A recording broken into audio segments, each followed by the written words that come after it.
Last time भी मैं गई थी जब ये लोग आए थे बलूचिस्तान से लोग, जिनके लोगों को उठाया है इन्होंने, तो 12-12 साल हो गए उनको। उनकी माएँ थी, उन बेटों की पिक्चर्स थी, वो कह रही थी 12 साल से, कोई 9 साल बता रहा था, कोई 8 साल बता रहा था।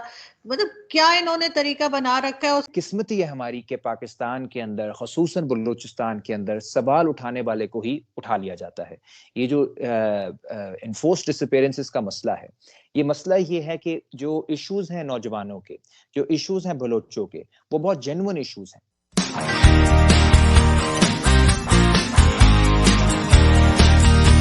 आपने सबसे पहले घबराना नहीं। ठीक है।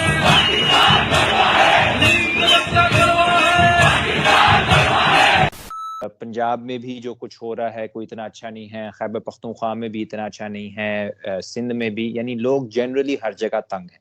लेकिन बलूचिस्तान में खास तौर पे जो रवैया है रियासत का, उस पे हमें बहुत ज़रूरत है नज़रसानी करने की, क्योंकि एक तरफ जो माशी तौर पे वहाँ पे इस्तेसाल हो रहा है वो तो बहुत ज़्यादा है, क्योंकि मिनरल्स वहाँ से हैं, गैस वहाँ से निकलती है, पाकिस्तान की तरक्की में बलूचिस्तान का बहुत बड़ा रोल है।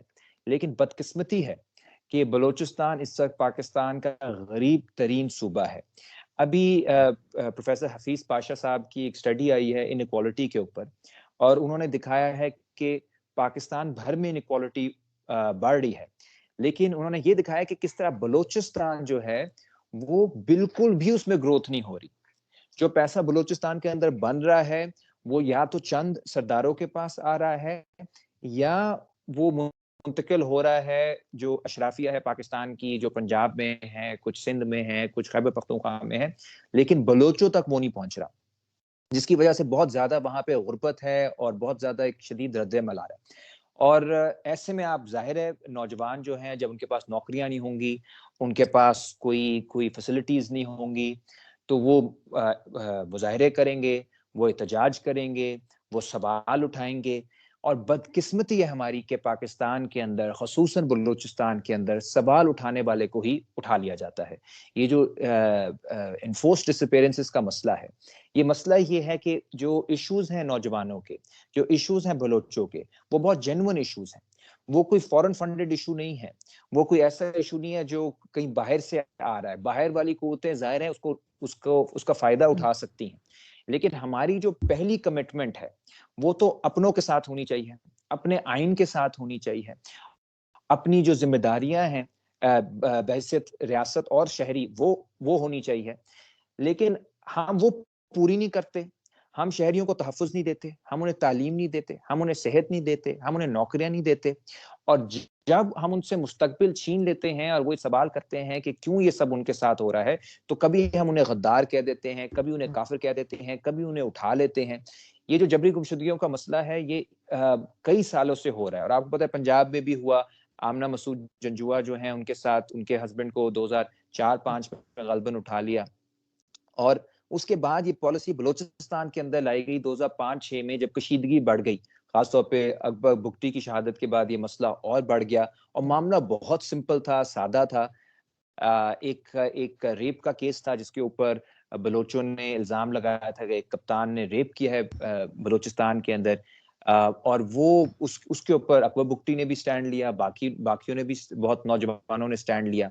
इसके बजाय कि उसका हल निकाला जाता, सजा दी जाती, लोगों को सेटिस्फाई किया जाता, हम जो कहते हैं औरतों के हम चैंपियन हैं, तो वहां, और वो डॉक्टर थी, बड़ा मशहूर केस है 2005-6 का, तो वो सब कुछ करने के बजाय वहां पे मिलिट्री ऑपरेशन शुरू कर दिया गया। और जब आप मिलिट्री ऑपरेशन अपने ही लोगों पे कर देते हो, जब आप फौजों को उतार देते हो, तो जाहिर है आप डिक्लेयर कर रहे होते हो कि जो सेंटर ऑफ पावर है वो कोई और है और आप गैर हैं। और आपने पूरे एक सूबे को एक जंगी मैदान बना लिया।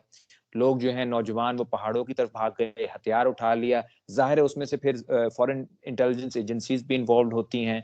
फिर आप कमजोर होते हो, क्योंकि आप एक रास्ता दिखा रहे हो नौजवानों को कि आपके साथ बात नहीं हो सकती। मेरे ख्याल में इसीलिए ये बहुत अहम है कि हम इस इशू को बार बार उठाएं। ये जो खौफ है, ये लेकिन एक जब नौजवान को घर से 4 बजे आके उठा लिया जाता है, उसके बच्चे हैं, उसके वालिदैन हैं, उसके बहन भाई हैं, वो सब के लिए मैसेज होता है कि आप लोगों ने एक लाइन क्रॉस की है। और यही चीज पूरे पाकिस्तान को मैसेज दिया जाता है कि जो कोई और भी लाइन क्रॉस करेगा तो उसके साथ यही होगा। और अफसोस की बात है कि लाइन वो है जो किसी को नजर भी नहीं आती, क्योंकि कानून में तो कहीं नहीं लिखा हुआ कि आप ये कुछ करोगे तो आपको गायब कर दिया जाएगा। गायब करने की तो इजाजत ही नहीं है। ये वो लाइन है जो खुद गायब है, खुद वो इनविजिबल है, और अगर आप उसे क्रॉस नहीं करोगे तो कभी कभी वो आपको क्रॉस कर लेगी। ये तो बहुत दफा पता नहीं चलता कि लाइन है किधर।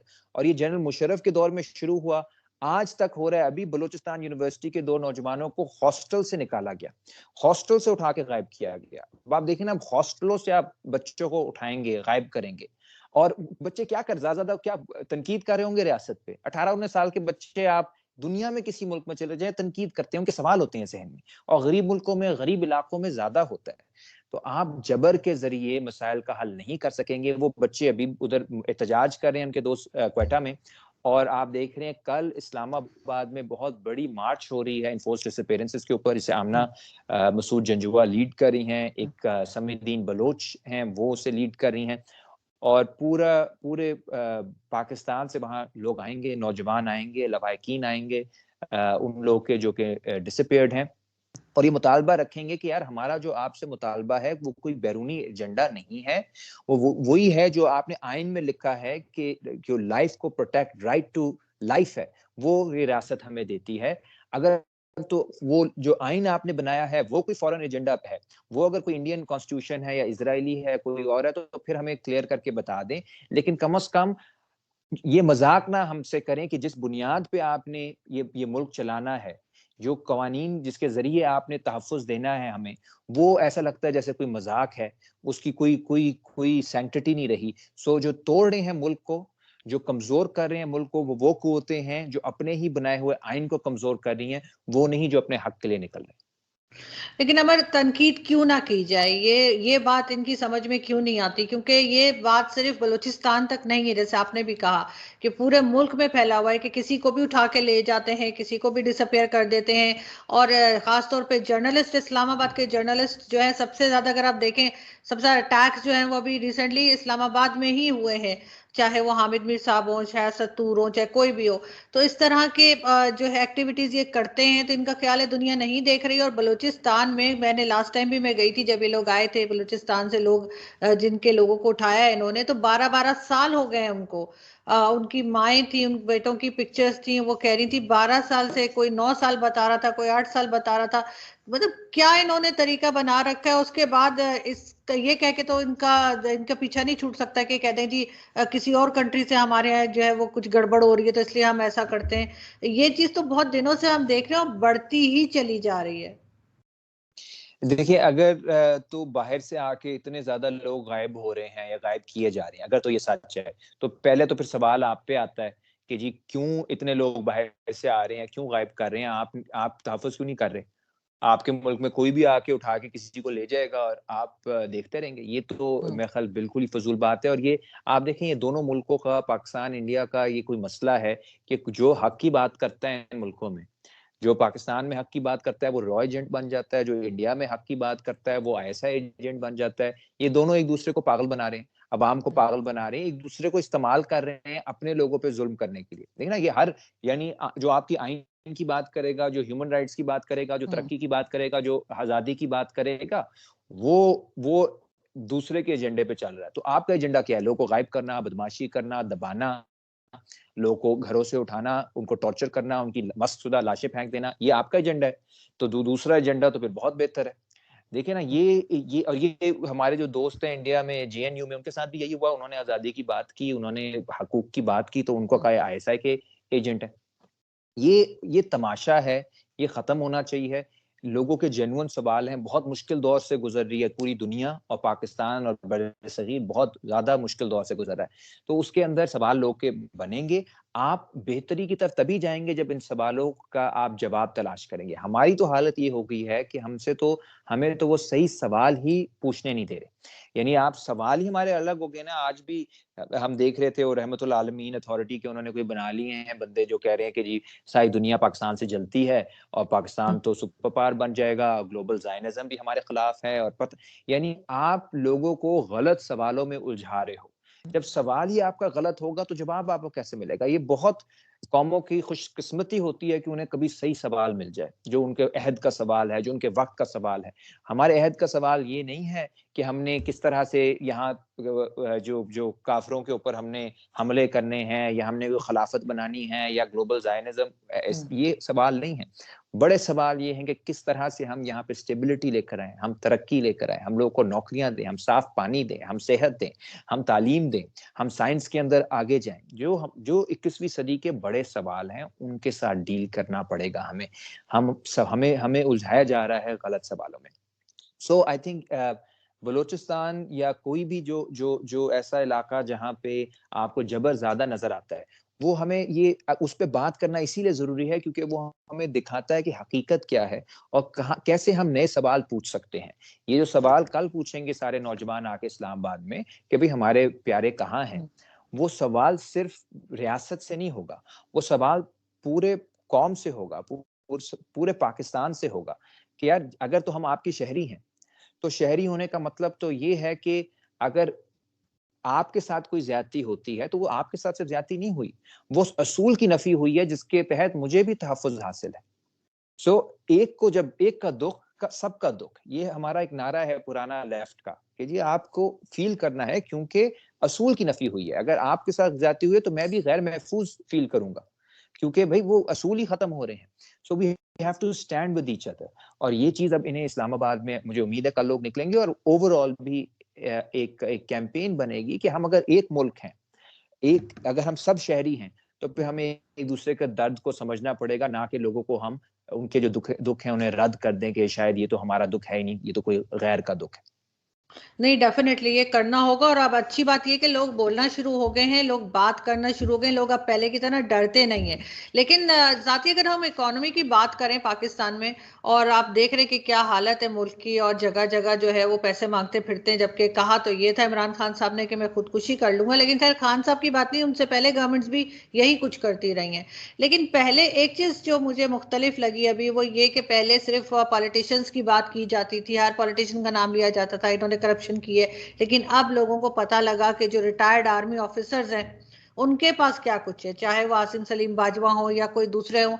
तो इस चीज के ऊपर भी जो है आपको लगता है कि लोग थोड़े से बोल्ड हुए हैं, लोग थोड़ा सा बात करने लगे, लोगों की आंखें खुल गई हैं कि ये क्या हो रहा है। क्योंकि करप्शन सिर्फ पॉलिटिशियन नहीं कर रहा, करप्शन तो हमारे हर इदारे में मौजूद है, और साथ साथ इकोनॉमी भी हमारी जो है वो डूबती चली जा रही है, बल्कि डूब चुकी है शायद। तो उसको किस तरह देखते हैं आप? देखिए बिल्कुल, एक जो रियासती ढांचा है हमारा वो अब वायबल नहीं रहा, फीजिबल नहीं रहा। आपने एक पॉइंट के बाद ऐसा होता है कि जो आपने आपने जो सिस्टम बनाया होता है, जो जो पूरा स्ट्रक्चर बनाया होता है, जो तरीकेकार होता है चलाने का मुल्क को, रियासत को, वो जो ग्राउंड रियलिटीज हैं दुनिया की और जो माशी ग्राउंड रियलिटी है उससे बिल्कुल उसका ताल्लुक टूट जाता है।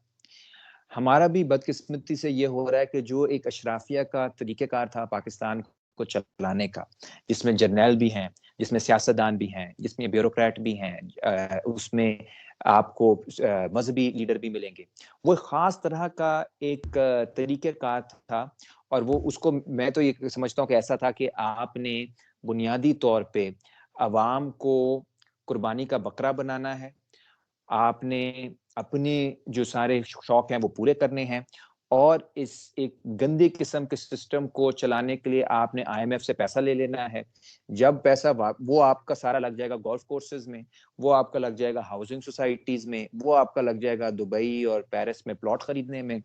जब वो सब हो जाएगा, उसके बाद जब पैसा वापस लेने की बारी आएगी तो आप कहोगे यार हमारे पास तो कुछ है नहीं। फिर आप नई डील साइन करोगे और लोगों की जेबों से पैसे वापस लोगे, महंगाई करके, टैक्स बढ़ा के, लोगों को नौकरियों से निकाल के, तालीमी बजट काट के, सेहत को प्राइवेटाइज करके, बाकी पेंशन को खत्म करके, और इस तरह से एक खास एक अशराफिया जो है वो अपने आप को चलाती रहेगी। ये वो अशराफिया है जो जिसके पास इतने गट्स हैं कि वो इस सब के बावजूद कहती है कि यहाँ पे जो लोग सवाल उठाते हैं वो अलहदगी पसंद है। हालांकि अगर आप देखें कि सबसे बड़े पाकिस्तान के अलहदगी पसंद यही अशराफिया है, जिनको अलग अस्पताल भी चाहिए हैं, अलग तालीमी इदारे भी चाहिए हैं, पानी भी अलग चाहिए, हवा भी अलग चाहिए, हाउसिंग सोसाइटियां भी अलग चाहिए हैं, गोल्फ कोर्स भी अलग चाहिए हैं, शादी हॉल भी अलग चाहिए हैं। उनका पूरा तर्ज जिंदगी अलहदा है।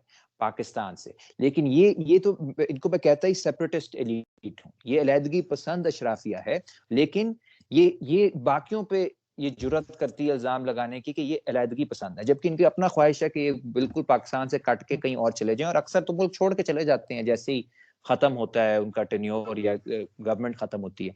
तो ये जो स्ट्रक्चर है ये अब चल नहीं पा रहा, और लोगों को नजर आ रहा है कि यार पैसा जा रहा किधर है, कौन रहता है इन हाउसिंग सोसाइटीज में, कौन पढ़ता है इन तालीमी इदारों में, किनके पास अस्पताल बेहतर हैं, किनके पापा जॉन्स चल रहे हैं बाहर, कौन है जो हमें बार बार दर्स कुछ और देते हैं हुब्बुल वतनी का और मजहब का, और उन्होंने डीलें हर किसी से की हुई हैं, किराए की रियासत के तौर पे और रियासत को चलाते रहे हैं।